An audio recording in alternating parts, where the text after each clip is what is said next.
अस्सलामु अलैकुम वरहमतुल्लाहि वबरकातुहू नहमदुहु व नुसल्ली अला रसूलिहिल करीम अम्मा बअद फ़क़द क़ाला अल्लाहु तआला फ़ी क़ुरआनिल करीम अऊज़ु बिल्लाहि मिनश शैतानिर रजीम बिस्मिल्लाहिर रहमानिर रहीम وَإِن كُنتُمْ فِي رَيْبٍ مِّمَّا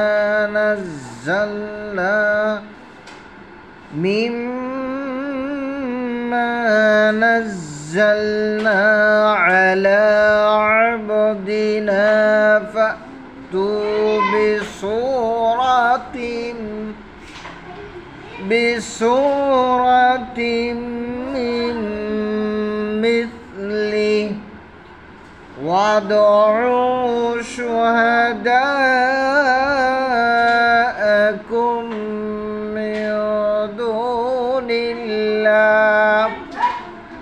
من دون الله إن كنتم صادقين فإن لم تفعلوا صدق الله العظيم হযরত রাসূলুল্লাহ সাল্লাল্লাহু আলাইহি সাল্লাম যখন কাফেরদের সামনে কুরআনুল কারীম তেলাওয়াত করতেন, কাফেররা বলতো যে এটা আপনার বানোয়াটকৃত আয়াত। কিন্তু আল্লাহ তাআলা রাসূলুল্লাহ সাল্লাল্লাহু আলাইহি সাল্লামের মাধ্যমে জানাই দিলেন এবং রাসূলুল্লাহ সাল্লাল্লাহু আলাইহি সাল্লাম বললেন যে কাফেররা, তোমরা আমি যেরকমভাবে কুরআনুল কারীম তেলাওয়াত করে শোনাই, তোমরা ওরকমভাবে একটা ছোট্ট সূরা তোমরা বানায় আমাকে শোনাও। হযরত রাসূলুল্লাহ সাল্লাল্লাহু আলাইহি ওয়াসাল্লাম যখন কাফেরদের এরকমভাবে বলল, কাফেররা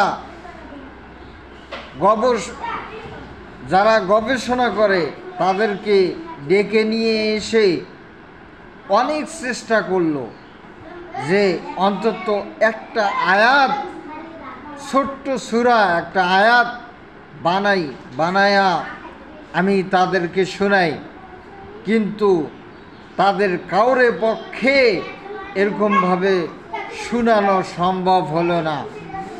যেখানে আল্লাহ তাআলার কুরআনুল কারীম আল্লাহ তাআলা নাজিল করেন, সেখানে কাফেররা কিভাবে তারা কুরআনুল কারীমের আয়াত বানাইতে পারে?